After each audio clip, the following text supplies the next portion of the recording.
There's no feeling more intense than starting over. If you deleted your homework the day before it was due, as I have, or if you left your wallet at home and you have to go back after spending an hour in the commute. If you won some money at the casino and then put all your winnings on red but it came up black. If you got your best shirt dry cleaned before a wedding and then immediately dropped food on it. If you won an argument with a friend and then later discovered that they just returned to their original view. Starting over is harder than starting up. If you're not ready for that, like if you've already had a bad day, then what you're about to go through might be too much. Feel free to go away and come back. I'll be here. Alright, thanks for coming with me on this trip. I'll understand if you have to take a break at any point.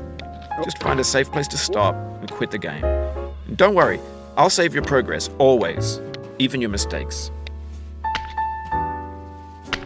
This game is a homage to a free game that came out in 2002, titled Sexy Hiking. The author of that game was Jazuo, a mysterious Czech designer who was known at the time as the father of B games. And B games are rough assemblages of found objects. Designers slap them together very quickly and freely, and they're often too rough and unfriendly to gain much of a following. They're built more for the joy of building them than as polished products. In a certain way, Sexy Hiking is the perfect embodiment of a B game. It's built almost entirely out of found and recycled parts, and it's one of the most unusual and unfriendly games of its time.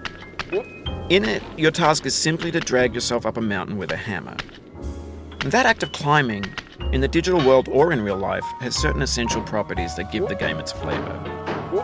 No amount of forward progress is guaranteed. Some cliffs are too sheer or too slippery.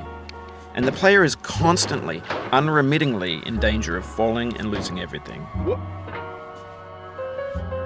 Anyway, when you start Sexy Hiking, you're standing next to this dead tree that blocks the way to the entire rest of the game. It might take you an hour to get over that tree, and a lot of people never got past it. You prod and you poke at it, exploring the limits of your reach and your strength, trying to find a way up and over. And there's a sense of truth in that lack of compromise. Most obstacles in video game worlds are fake. You can be completely confident in your ability to get through them once you have the correct method or the correct equipment or just by spending enough time. In that sense, every pixelated obstacle in Sexy Hiking